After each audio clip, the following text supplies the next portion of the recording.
It slides, it swivels, it's got a motor, and it's not even a S-series flagship. This is the Galaxy A80 from Samsung, and in today's video, I'm going to talk you through what Samsung's been up to with this one and my opinions on the same. Hey guys, Ash here from C4 Tech, and let's get started.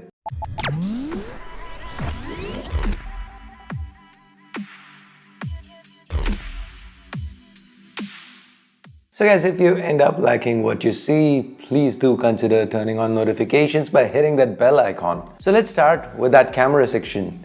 Now Samsung's been against notches. They use them on some phones, yes, the water drop kind, but even then they call them the Infinity U or Infinity V panels. That's a story for another day, but overall Samsung strongly dislikes notches. They've avoided them for a while, like with the S9 and the Note 9. Then they've gone with cutouts, like on the Galaxy S10 and S10 Plus. Now, at the same time, we've seen other solutions like from other brands, like for example on the Find X from Oppo, the Next from Vivo, or the Mi Mix 3 from Xiaomi, each with their own set of pros and cons. Now Samsung's kinda outdone all of them from an engineering standpoint. Now they have a motorized LiDAR that also swivels. So basically you get a triple camera setup that you can use for both the front and back. Now isn't that sweet? So what are these cameras? The first, it's a 48 megapixel sensor. Now this is the primary. The second, it's an 8 megapixel one with a 123-degree ultra-wide lens. Now the third, it's a time of flight sensor. Remember the portrait video option that we saw with Huawei phones? Now this TOF sensor is supposed to help the A80 get that. Samsung is marketing this as live focus video. Now, remember yesterday's video where we talked about the new mobile platforms that Qualcomm launched? One of them, the new 8nm Snapdragon 730G, now that is at the heart of the Galaxy A80. So from a performance perspective, it should be close to flagship performance, as the 730G is expected to offer similar to Snapdragon 845 levels of performance. Now there's 8 gigs of RAM, 128 gigs of storage along with a 3700 mAh battery.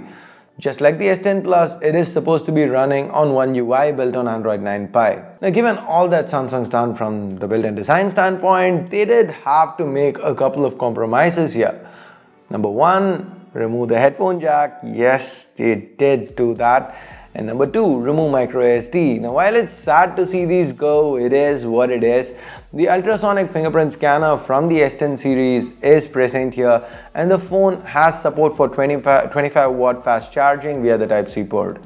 And oh yeah, there is also another compromise. This one is obvious. With all these moving parts, there is no water and dust resistance present, which, while understandable, it is still a little regrettable. Now the Galaxy A80 seems powerful on paper.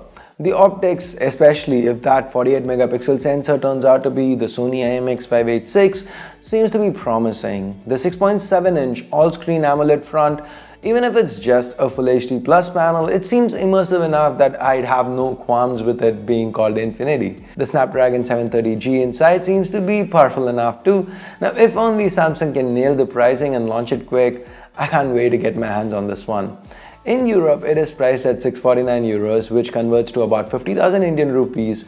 But the European pricing is always higher, so the A80 could end up in India at around the 45,000 rupee mark, 40k if Samsung wants to be super aggressive.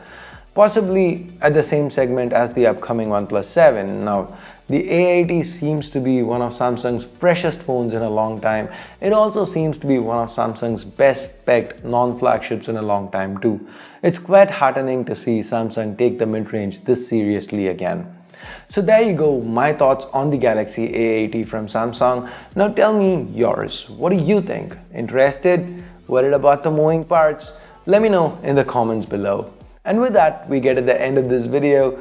Let me know whatever you felt about the video itself. Hit like if you liked it, dislike if you disliked it, leave a comment and let me know what you liked or disliked.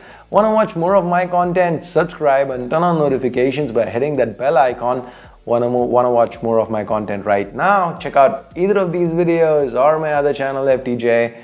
Thanks a lot for watching. Till next time, my name's Ash. You've been watching C4 Tech, and I'm signing off for now. You guys have a great day. Bye bye.